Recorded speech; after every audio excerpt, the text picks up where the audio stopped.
I got the bloodlust. Me too. I want to kill. Let's kill.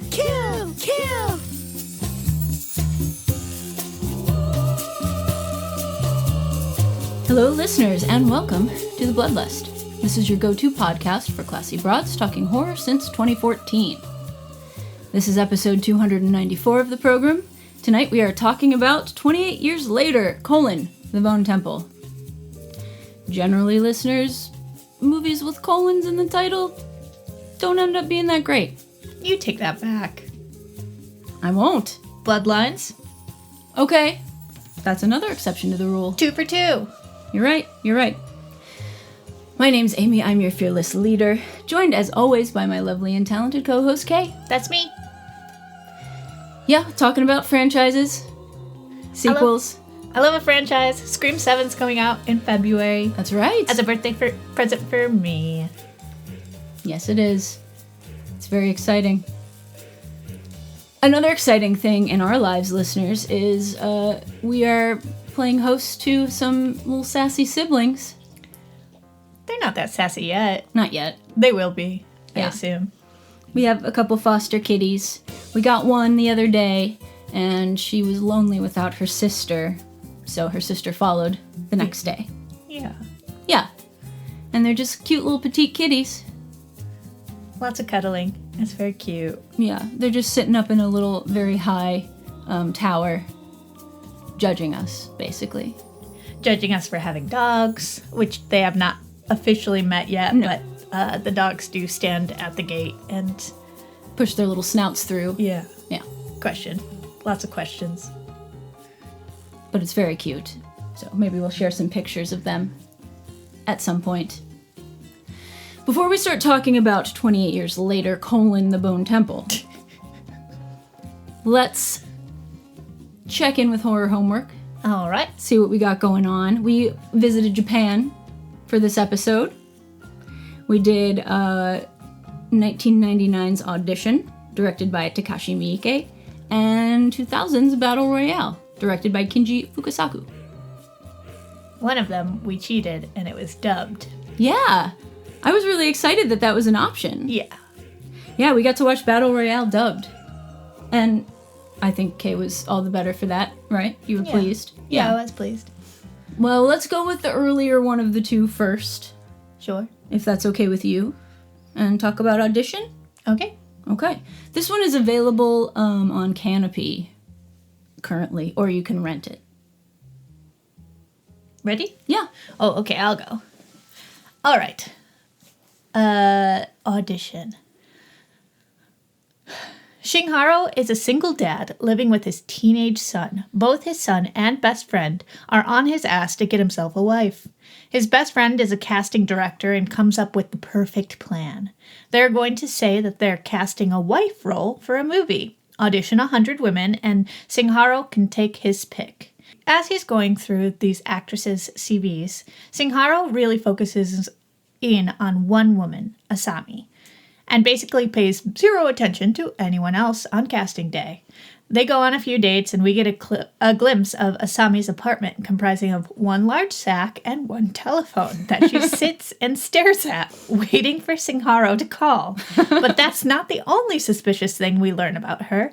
Shinharo's bestie has been checking up on her references provided and can't verify any of them. In fact, the music producer that she said that she worked for has been missing for the last year and a half. But Shinharo's mind is made up and he's taking her to a hotel to seal the deal. Asami bullies Shinharo into professing his love. Red flag! Who would ever do that? Took a page right out of my playbook and said, Tell me you love me. That's what Kay did to me. How long was it? I don't know, probably like 3 days, 4. You love me, don't you? I know you want to say it. You have to say it first. Say it. Anyhow, red flag. But in the morning, she peaced out and left him in the hotel alone. Shinharo tries to go out and find her. But all of her references are leading to dead ends. Imagine that. If only someone had warned you about that before. In his searches, he did learn some disturbing information that feels like more than a coincidence. Her old dance teacher has 2 prosthetic feet. Her old bar owner was dismembered, and also they found 3 extra fingers and an extra tongue and an extra ear as well. Asami sneaks into Shinkaro's place and sees a picture of his dead wife and goes a little bit crazy, roofies him, and kills the family dog. At Asami's apartment, Shinkaro gets to see what is in the sack. It's a man, missing both of his feet, 3 fingers, a tongue, and an ear. He's begging for food, and we get a gross vomit into a dog bowl for the starving man to lap up. Unfortunately, the actor did forget that he's missing his tongue in this role, and there's a good amount of lapping instead of slurping, as it should have been. Asami gives Shinkaru a paralytic so he cannot move, but he can still feel, and cuts off one of his feet with a wire. He wakes up and it was all a dream and they get married, but that was a false awakening and the nightmare is in fact real life. Shinkaro's son comes home and pushes Asami down the stairs and breaks her neck. Maybe single is better. Jesus H. The end. So they tried to make this they tried to market it like a romantic movie. It does. I mean, it's not creepy for a Quite a while. Yeah. But knowing this director's other movies, nobody was really fooled because all of his movies are very violent and dark. So this is also based on a novel by Ryu Murakami, and who is a pretty famous author who I've never read anything by, but I feel like I really ought to at this point.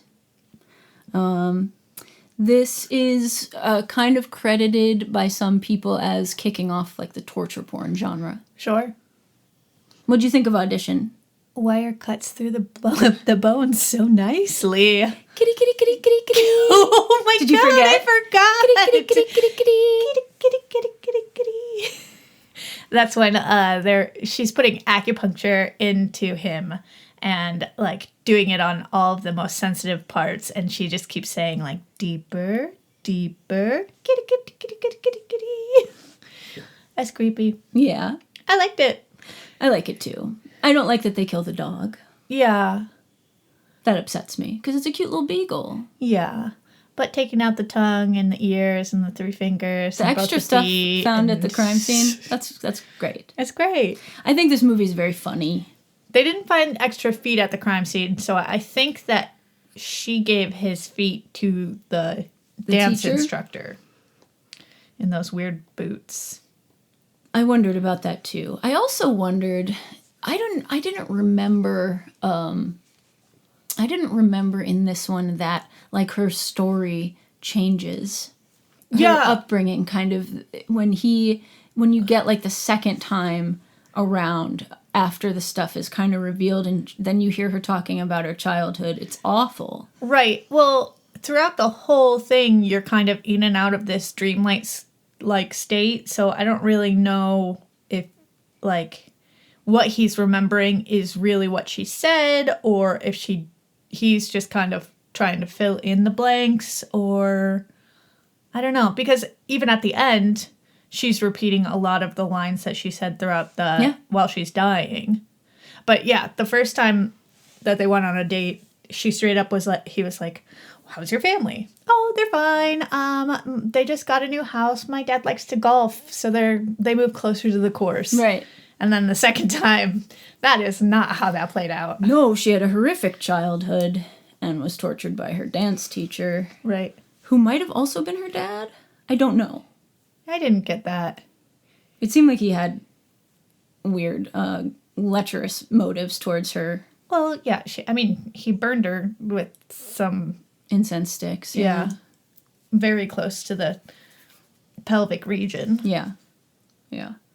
So she went through a lot of torture. I thought it was interesting, and maybe it was sort of like, because it's real obvious in this that the men aren't thinking of these women as people. Right. They're just, a type that you can pick out. Right.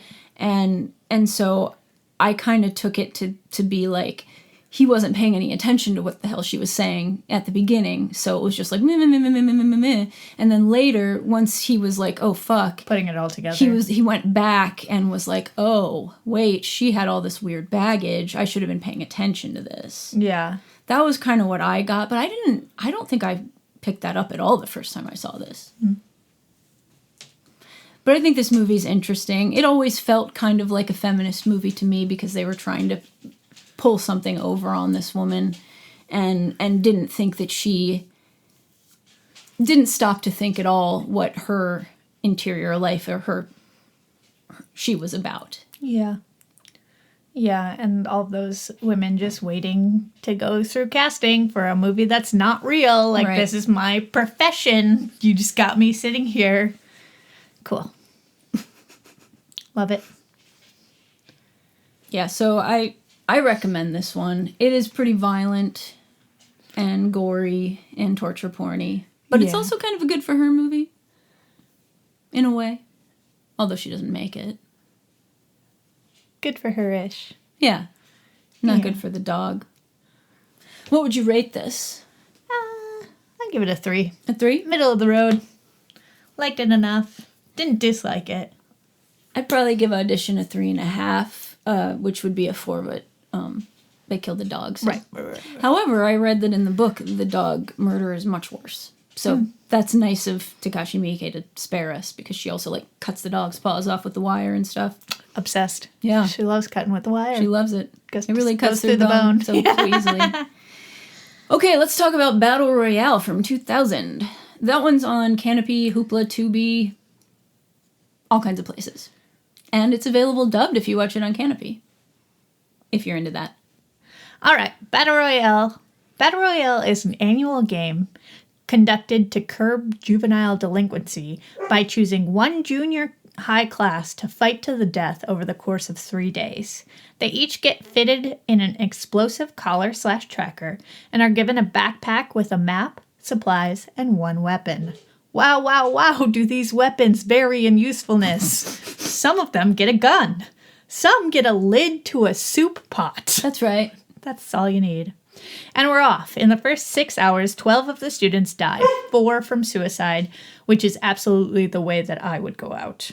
Just, I'm not they show some couples that just... Yeah. Which is smart. There are 2 outsider kids thrown in with the class. Both have played the game previously. We split off and see how people are spending their time, whether offensively or defensively. 3 of the kids are real computer nerds, and they're trying to hack into the system and turn off all of the bomb collars. Then we have a couple who get scooped up by the champion of last year's Battle Royale. He volunteered this year to avenge his girlfriend who killed herself last year when they were the last 2 left. No nightlock berries in this version of the Hunger Games.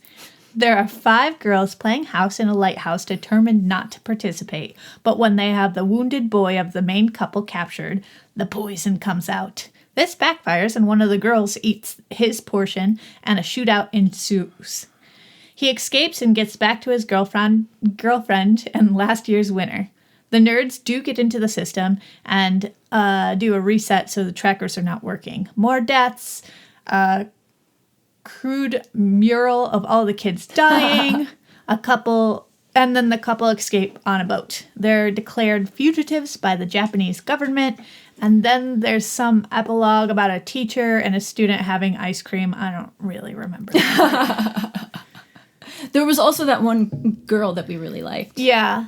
I mean, she just did a lot of the murderings, but that was mostly of, like, single people, not the... She picked 3 them main. Off, yeah, but then she went out in a really shitty way, and that made me sad. How'd she go out? I don't remember. The guy the what do you call him? The career that had the machine gun got her. Yeah. And shot her like 1,000,000 times. She kept getting up, but he just shot her 1,000,000 times. Right. Nobody liked him. He didn't even make it into my review, other than saying that they joined the class. Yeah, he sucked. Yeah. I really like this movie. Did you enjoy it? I would have rather watched The Hunger Games or even the first Purge. Really? Yeah. Oh, I like this way better than The Purge. I think this movie's really fun. I think it's fun, too, that the guy who made this was just like a very big Japanese director who was like in his late 70s. He died right after he made it. It was just like Just a little passion project to end. It's one of the top 10 highest grossing movies in Japan. Huh. I really like it. I think it's fun. I know that everyone's kind of giving Tarantino a hard time for trashing the Hunger Games by saying it's a ripoff of Battle Royale, but it really is a ripoff. Yeah, it's honestly pretty close. Especially the second Hunger Games, because they have the game board here where there's certain areas that will kill them just for being in them. And you've got the repeat players, too. Right. Yep. So they've really done quite a good job of making Hunger Games for America, or Battle Royale for America in Hunger Games already, which is why they've never done an American remake of this. Sure. Because otherwise, they definitely would have. Something I learned when we watched this, and I did a little research about it, is that this is one of Tarantino's favorite movies, which I knew, but I didn't know that he cast one of the actresses in it as Gogo Yubari in Kill Bill. The one of the villains in Kill Bill was cast from this, and she was gonna be the girl that we liked in it, but that girl was not available, so they cast somebody else. But he was actually going to write like another segment of Kill Bill that contained this character. Like gave her the storyline of this movie? And had her getting revenge for her sister, Gogo, getting killed in Kill Bill. Yeah. Which is really cool. Yeah. I think this is a fun movie. There's lots of blood and guts. It does have some of that early 2000s computer animated blood, which looks like shit, unfortunately. But other than that, I think it's a fun, violent... I don't really understand at all the messaging behind it or anything. It's just a dystopian... And eating ice cream with your teacher. I guess. What's an adult to say to a child at this moment, or whatever the fuck he said? Yeah, I didn't really understand the motivations of the teacher very well at all in this. Okay. Except maybe once you teach for a while, you just start to hate children and you want to see them killed because they're obnoxious little brats. God, help us if you ever get a teaching position. I did used to teach. Fight them. Fight each other. Fight, Go ahead, fight to the death. Fight to the death. Figure it out yourselves. Go ahead. What do you want to rate it? 3, also as well. I didn't hate it, but... Just didn't care for these too much. Didn't care. Okay. Well, Japanese horror, maybe not your thing. Maybe not. Have you ever seen, like, The Grudge, The Ring? The Ring? Yeah. Sure. Yeah. I thought about having us watch, like, the original versions of those, but they're so similar to the ones that they remade for US, I didn't figure it would be worth it. You know? Okay. So, for our next horror homework, we are going to be going to Korea. We are going to be doing The Wailing from 2016, which is a supernatural horror movie, which is available on Prime, Hulu, Canopy, and Tubi. And we will be doing The Host from 2006, which is a monster movie, which is on Hulu, Hoopla, and Tubi. Directed by the guy who made Parasite. So those will be our horror homeworks for next time. If you have suggestions of movies you'd like us to cover for horror homework, please let us know. Now, moving right along to 28 Years Later, The Bone Temple. You ready to talk about this one? Oh, yeah. This movie was rated R. It has a runtime of 1 hour and 49 minutes. It was directed this time by Nia DaCosta. You might know her as the director of the Candyman reboot that came out a couple years ago. She also has another movie out currently called Hedda, which is an adaptation of the Ibsen play Hedda Gabler that stars Tessa Thompson, which is getting really good reviews. So she basically had 2 movies out in 2025/2026. Good on her. It was written again by Alex Garland, who also wrote the last one and the first one. It stars Ralph Fiennes, Jack O'Connell, and Alfie Williams. It was released in the US January 16th of this year. Currently on Rotten Tomatoes, it is 93% fresh with critics, 89% fresh with audiences. Pretty high. Yeah. This is not the kind of sequel where you can just watch it having not seen any of the other movies. Nope. It will not make any sense to you. The description that I've written here doesn't make any sense to you if you have not seen the other ones. So in this movie, we rejoin Spike, who we left at the end of the last movie, having been encountered by Jimmy and his group. He is being initiated into Sir Lord Jimmy Crystal's gang. Cult. So we follow him. Meanwhile, Dr. Kelson, the guy with all the iodine all over him, My favorite.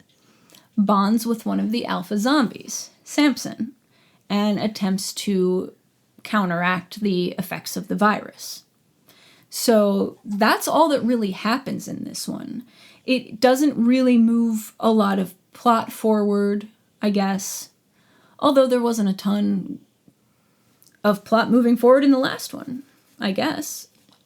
Yeah, I mean, I liked the way that, the last one set it up with, all right, this is the first time that we get to see them in 28 years. That's 2 decades, almost 3 decades worth of this virus and a new, basically a whole new way of living for all of these people and surviving and what they're doing with their life and if they're, having kids and how they're reacting to that. That's how we get to know Spike in the last movie is because he had finally just turned 12 and that is the year that they have this ridiculous rite of passage. Figure out the men from the boys.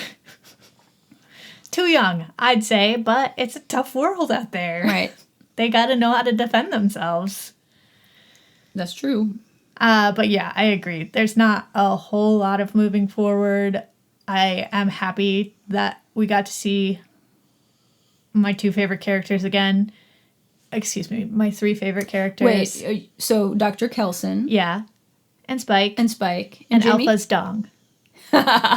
Those are my 3 favorite characters. Yeah. We saw Alpha's dong so much in this movie. Yeah, absolutely. Oh, God, it was everywhere. We even get a little bit of Kelson's dong. Yeah, a little Dr. Dong. It's just equal opportunity dong up in here. And that's nice. I loved it. Yeah. This kind of reminded me a little bit of Pearl in the way that Pearl was just like a story that was connected to the trilogy, but sort of its own thing. Sure. It kind of felt like that to me. And I don't know if it felt like that to me story-wise or if it felt like that to me because a different person made it and it had such a different feeling, and look. I feel like if they're not going to jump forward a crazy amount like they did the last time, then it's kind of just showing you what different little pods are doing out in the world. So we've got Jimmy's little cult, and then we've got from the last movie, that village or whatever. Right. And then the doctor and what he's going through. So you get like little snippets into their lives. And I think that's a good way to do the film. And the next one I'm sure we'll get, different. The next one is coming full circle, which is going to be really interesting. Yeah. And I'm excited about it. And I had an idea that maybe that would happen, but I was excited to see it. Yeah. So overall, compared to the last one, what did you think? I think there was a lot more character building in the last one. I think there was a lot more of people's storylines to digest, as opposed to this one where we're mostly just following Jimmy and his little torture crew. But I was entertained the whole time. I just don't think that there was as much substance to it. Interesting. I thought they slowed down to do more character development in this one. Like, I felt like I didn't feel like I knew Jimmy any better. I don't feel like I know any of his kids any better except for the 2. No. I only felt like I knew Kelson better, I guess. Right. Yeah. I would have liked in a movie like this, where it does seem like more of a character study than a action-y movie, I would have liked a little bit more insight into Jimmy as a character. Because he was interesting, but I didn't understand him.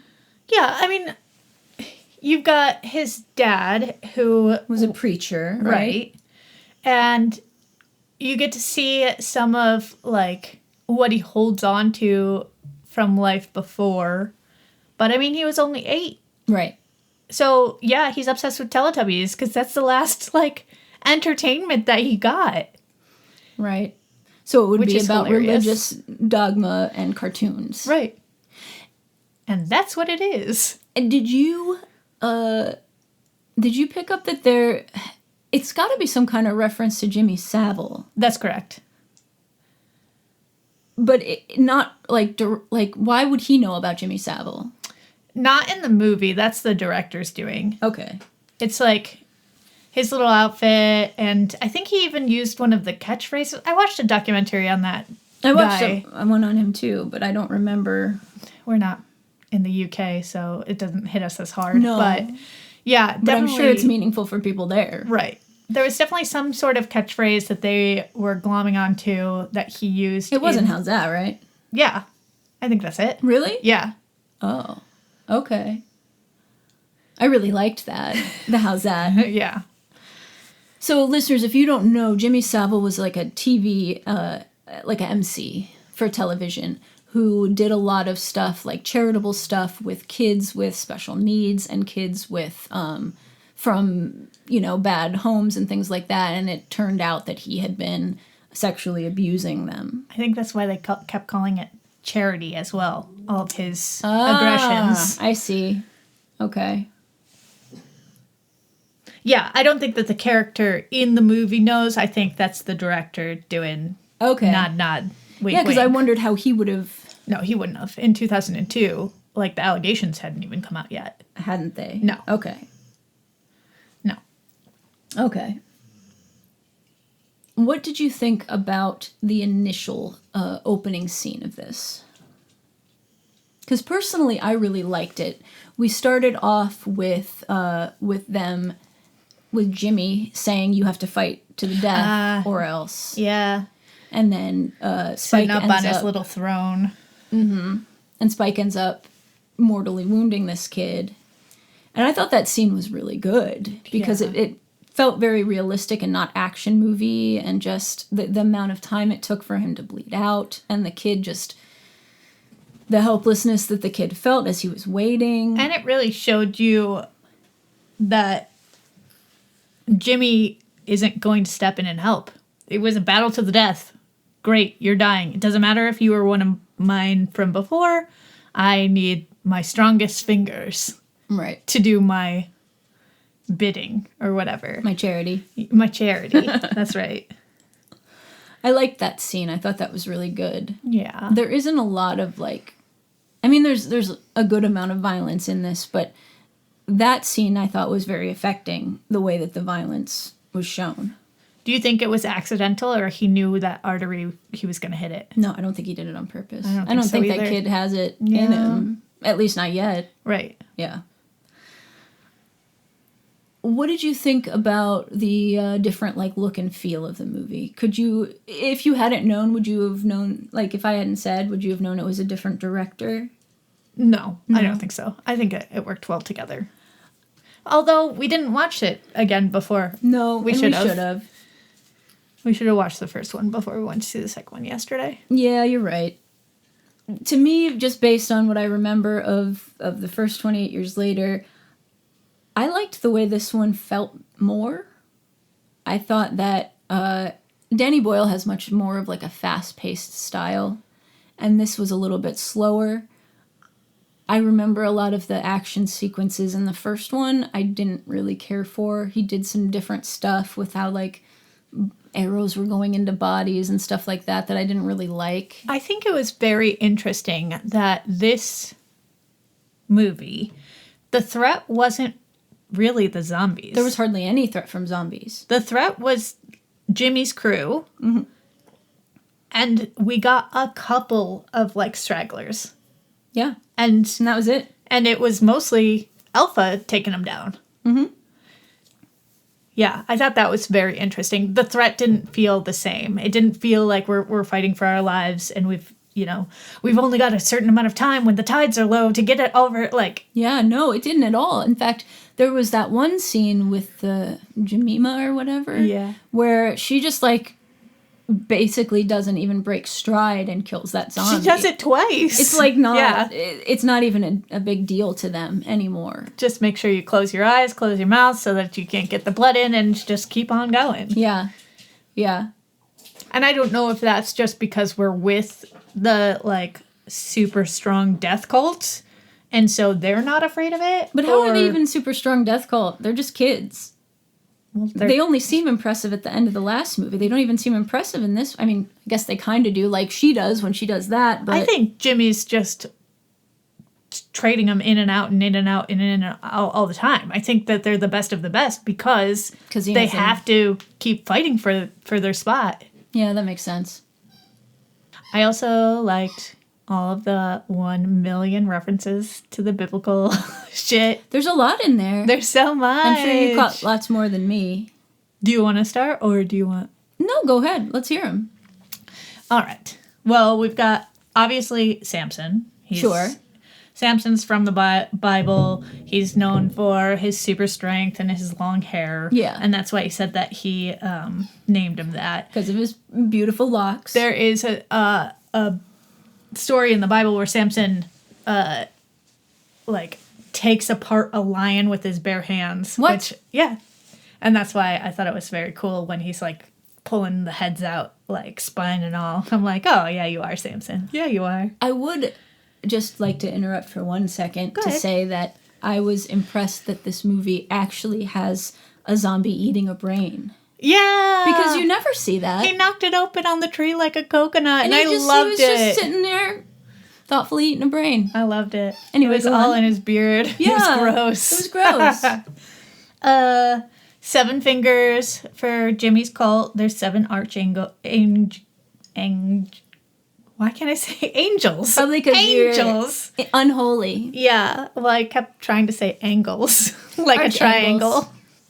7 triangles with arches.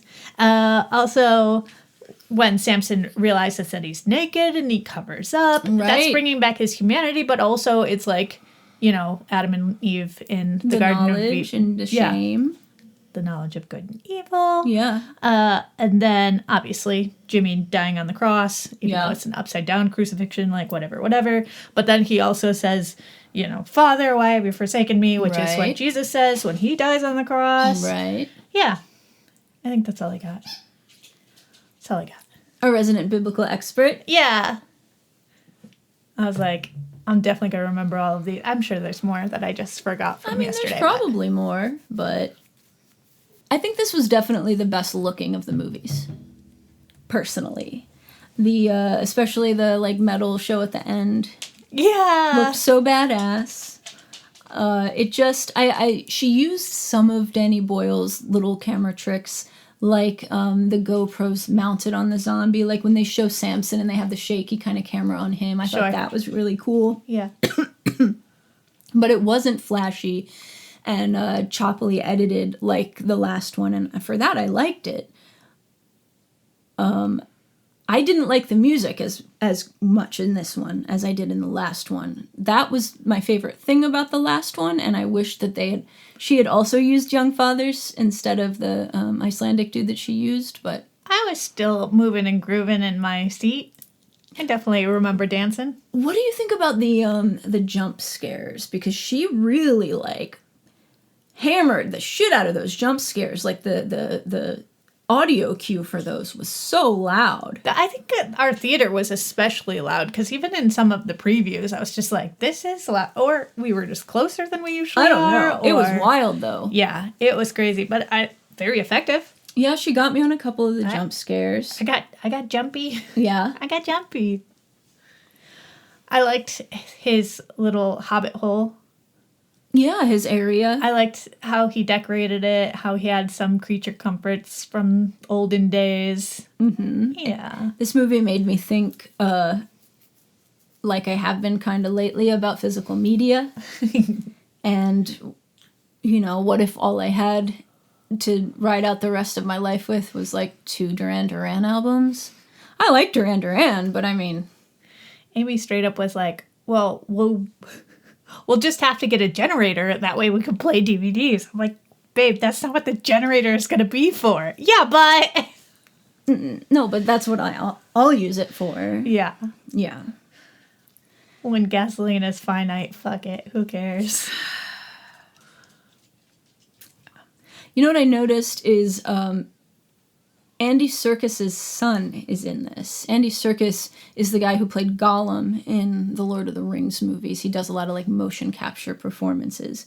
And he has a very distinctive looking face. And there's a kid in this, the kid who, when they tie the people up in the barn and... Is it the squarehead? Yeah. Yeah, I know who you're talking about. I was like, that guy's got to be related to Andy Serkis. Sure enough, that's his son. Squarehead boy. Squarehead boy. I enjoyed their masks.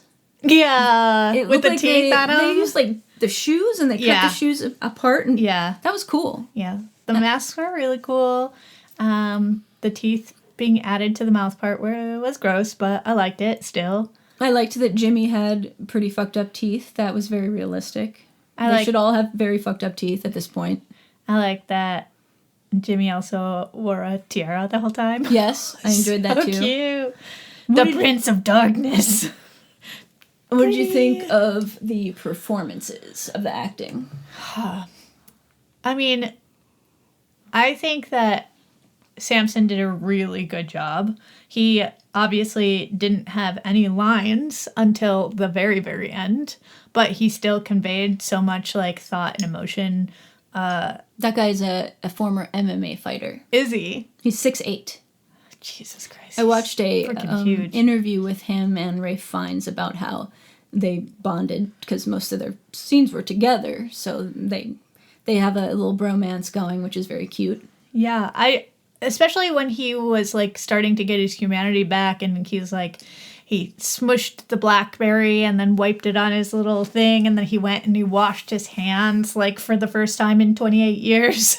Like, oh, yeah, he just like, I think he did an amazing job acting and conveying that like the world's not over just because of this virus, you know, potentially the world can be saved. Yeah, and it kind of gives you a little bit of the hope that we get with the girl with all the gifts. Yeah. Like, you know, things might be over in the way that we know them, but maybe they're not done. Right. I thought that this was a really good vehicle for Ralph Fiennes. I thought that he was really good in it, and they were wise to focus mostly on him. It's a doctor? Yes. Yeah. Yes. I also thought that Jack O'Connell, the guy who plays Jimmy, is having a really good run right now. He's the vampire from Sinners as well. Really? Yeah. Did not clock that. So basically, this guy has been in 2 of the biggest horror movies that have been out recently and has been the villain in both of them. And that's pretty cool. It's fun. Yeah. And very, very different roles. Yeah, for sure. So that's pretty cool. Overall, I really liked this. Yeah. I wasn't expecting much out of it at all. Except because I liked the director. I was thinking it was going to look good, but maybe just be kind of dumb. And it ended up being a lot more thoughtful than I thought it was. I think that some of the stuff about life and death and the more serious and more high-minded stuff that they tried to do in the first one, or in 28 Years Later, Part 1 or whatever, I think it worked a lot better in this one than it did in that one. Yeah. I like that they still have characters that are being thoughtful about the world around us. Even the dad and the little girl doing her schoolwork at the end. Yeah. That was very good. Like, yes, it's all homeschooling now, buddy. So you've got to teach your kids what you need them to learn. And, you know, using the Churchill quote, of course. Right. So, yeah. I think that I would have killed Samson if I was the doctor and had that first opportunity. I'm glad he didn't. I was wrong, but... I don't think the doctor was afraid of Samson, so why kill him, I guess? Yeah. I mean, because he knew he was in pain, you know, because when they're infected with that, they're suffering, so he was trying to help him. Oh, I'm talking even before he, like, said moon or whatever. Like, when he first came upon him and decided that he was going to try to give him morphine or whatever, he had an opportunity just to kill him. Yeah. And I probably would have. But do no harm, I guess. Yeah. He wasn't interested in that. What do you rate this one? 4.5. Loved 4.5? it. I mean, the only 0.5 that I give off is that it's not really a standalone movie. Not at all. Not at all. Not a whit. Yeah. But I might have to give this a 4.5 too. I was going to give it a 4, but there's so much dong. there's so much dong. So I think I have to give it a 4.5 too, despite the fact that I agree with you, it does not stand on its own as a movie. And also, I think that Jimmy's motivations are a little confusing.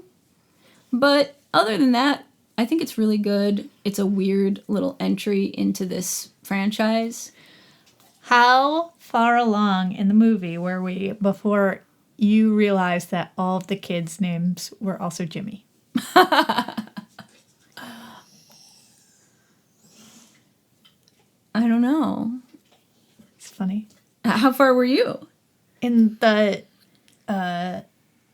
pool scene where he said, Jimmy's right, we don't do that. And I was like, they're all fucking named Jimmy. And then when he asked him, what's your name, kid? Spike. No, I don't think so. Yeah, Jimmy. I thought that you wouldn't have noticed until we got to the whole clan sitting around the dining room table at that house that they took over. And they went around and said, I'm Jimmy, I'm Jimmy, I'm Jimmy, I'm Jimmy, I'm Jimmita. Why was only one of the females Jemima?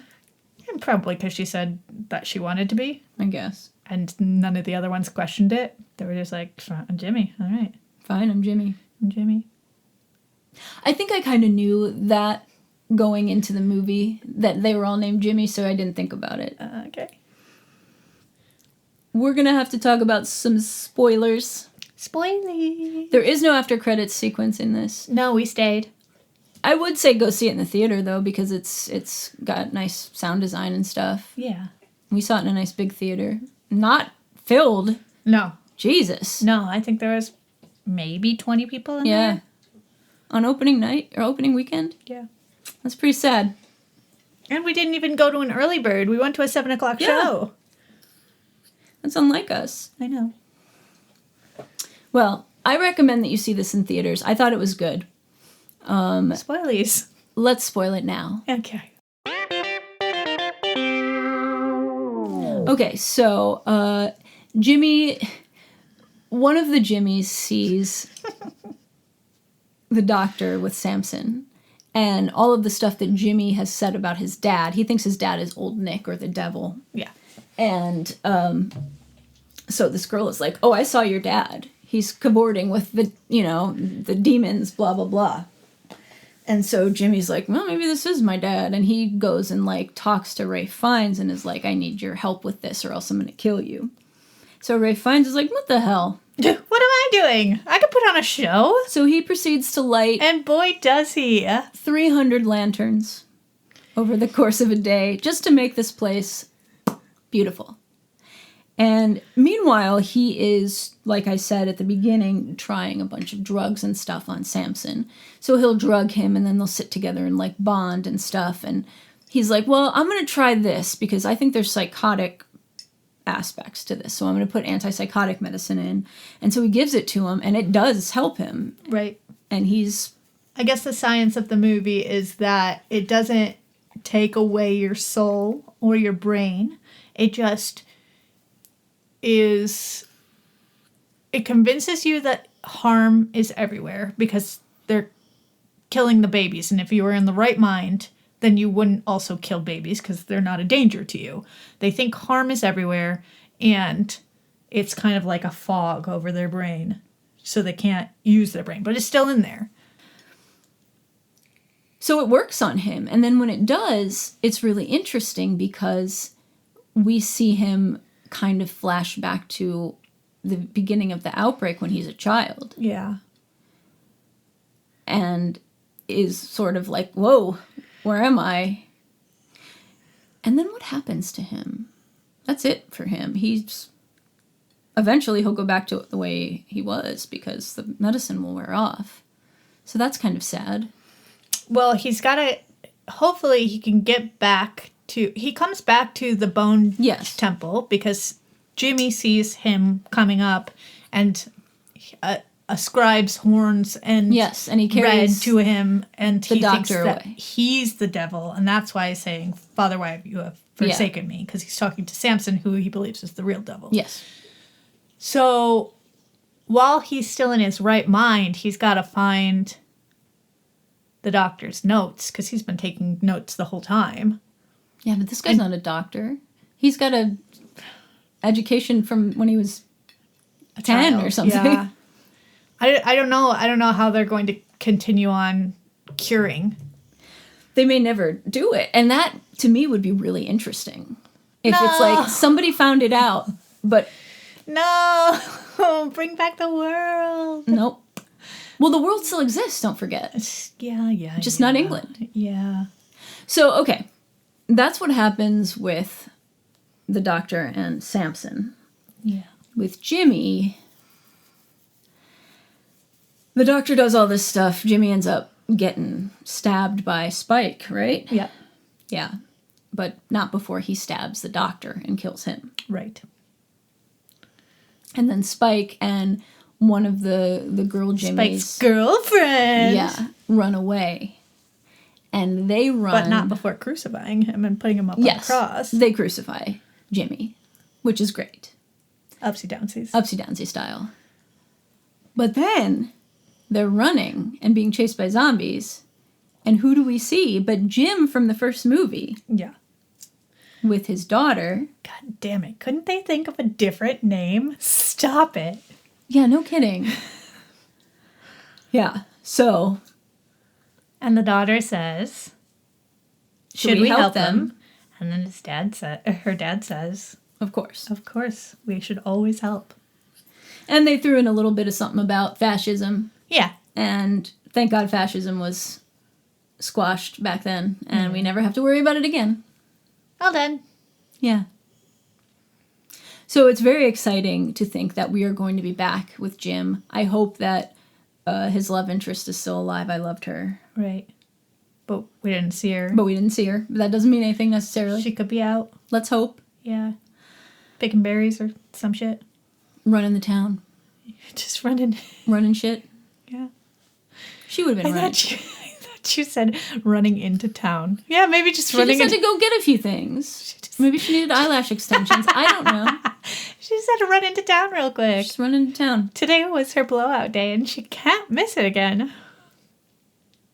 I also like thinking about kids who have never really gotten to hear a lot of music, all of a sudden hearing Number of the Beast by Iron Maiden. Yeah. That would be so exciting for them. What a performance. I can't get over it. He just had, like, the light show with all Perfectly timed fire. And the fire going in a circle around all of them, and his little makeup. He, like, did the shadow around his eyes. He did. And he had his little cloak on. He gave it his all. I loved it.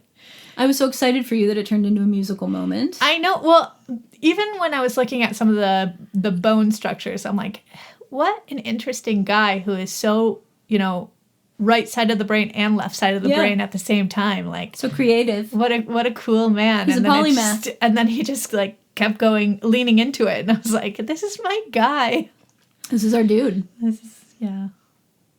R.I.P. It was very sad that he didn't make it to the last one, but I'm glad we got like an entire movie that was basically just a vehicle for him. Yeah, me too. Because if it had just been a little bit of him in the last movie, I would have been really sad. Just there dancing with himself. I just loved him. I loved him.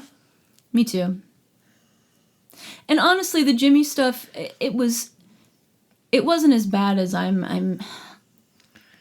it just didn't feel as well written as the stuff with the Doctor. I'm sure it was on purpose. I don't think Jimmy's that deep. No, he's not. You're right. No, you're right. The Doctor was a full-rounded human being when this all started. Right. And Jimmy was 8. And he's just been running his whole life. Yeah, you're right. That's a good point. So that's what we think about 28 years later, The Bone Temple. The second movie in recent times with a colon in the title that hasn't sucked. Dun dun dun dun! What is even happening, What? America? More colons. I guess. More dongs, more colons. More dongs, more colons in 2026. That's my New Year's resolution.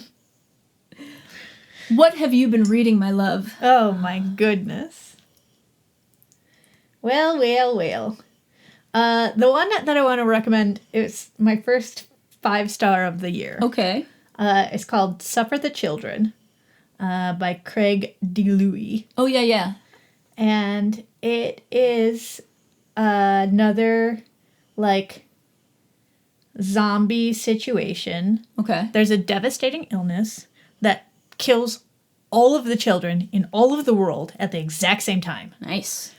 So they're having to, like, logistically just figuring out how to, like, bury all these kids. They're doing mass graves, mass cremations, whatever. At least they're small. Yeah, at least they're small. Doctors are trying to figure it out, so they're doing all these autopsies, and then the kids start coming back. Oh, shit. And so then the parents are pissed because I didn't say that you could do an autopsy on my kid. All of these kids are back. My kid's not back because you killed them. So all the kids that got cremated, they don't come back. They don't come back. Oh, shit. But the kids in the mass graves, they have to go back and undig them all because they're all buried alive now. But then that's only lasting for, like, a little bit. And then they're, like, in this weird, like, sleep. But they want blood. So maybe it's vampires and zombies together? Whatever. So then, oh, God, it's just so good. It's 100% recommend. Please go read it. 5 stars. I won't spoil it and how it ends, but geez. That's a crazy topic. For something that I love a happy ending. Yeah. This one doesn't have it. And for me to like one that doesn't have a happy ending, that has to be some good-ass writing. Yeah, for sure. Yeah. Suffer the Children by Craig DeLuey. That's right. I read, what was it called? Station 13, Episode 13 by him. I liked it, but didn't love it. I gotta read that one. Try this one. Yeah, for sure. I just finished reading Katie by Michael McDowell. That was like my 3rd Michael McDowell in a row. Yeah. This one is the first of his books that I've read that didn't take place in the South, which was interesting. I'm used to him writing with an accent, and it was weird to hear them, not talk that way. But it was interesting because it takes place in the 1870s, so it was more of a period piece, and it was kind of a takeoff on Penny Dreadfuls. Lots of really gory kills, just about murderers and thieves. I enjoyed it. A little bit of too happy of an ending, I guess, but otherwise, very good. Go read Suffer the Children. Yeah, no shit. So, what we're doing next. Mm-hmm. I don't love to go to the theater twice in a row because I feel bad that we're not doing stuff on streaming, but I'm really excited about this next one, so I want us to do Send Help next. I can't wait. The trailer looks really good. It's Sam Raimi, who doesn't put out movies that often, and when he does, they're generally bangers. So I'm very excited about this one. It comes out January 30th in theaters, so we hope that you will go see it, and that you will join us back here in 2 weeks to discuss it. That's right. And also don't forget about our horror homework movies, The Host, which is on Hulu and Tubi, and The Wailing, which is on Prime, Hulu, Canopy, Tubi. We've also been rewatching season 1 of The Pit so we can watch season 2. Yeah. It's very stressful. It's very interesting because because I watched it all without you. Mm-hmm. And the way that they set it up is it's just one day. Right. It's just 12 hours in this doctor's day. So I forget when things happen. So every time I see a character, I'm like, oh, fuck, this is going to happen. Doesn't happen in this episode. Doesn't happen in the next episode. Because in my mind, it all happened together. Yeah, right. Because there's no wrap up for the end of the day. It's just like done. And then it's on to over. the next hour. Yeah. So will the second season be the next day? I don't know. Or will it be like a year later? I haven't cheated or anything. Because usually when shows will do that, like at the end of a season, when they jump forward in time a bunch, I don't generally like that. I don't know. Because I guess it would make sense in my mind that they would jump forward a year so that all of the residents will be another year through their learning, but I don't know. Yeah, I guess we'll see. Yeah. Listeners, who are you liking on season 18 of Drag Race? How about Discord Adams' runway walk? I can't wait till she gets critiqued so we can talk about it. For God's sakes, I've never seen a runway walk like that. Anyhow, we'll let you go. It's getting late. We got stuff to do. I'm gonna let you go. Yeah. Keep those cards and letters coming. We love hearing from you. Send us book reviews, movie reviews, TV show reviews, whatever you want, whatever you think we should watch, to thebloodlustpodcast@gmail.com or on our website, thebloodlust.net. Wow. First day. Yeah, Jesus. Please leave us a rating and a review if you have not done so yet. We would appreciate that, and we are on YouTube if you would like to subscribe to us on there. It makes me feel good. I don't know what else it does for us, but you'll know when we have new things out, and that's nice. And that's nice. Yeah. Thank you for joining me, love. Thank you, listeners, for listening. Thank you, boss, for being noisy. Until next time, this has been episode 294. I have been Amy. I'm Kay. Thank you. Good night. Hail Satan.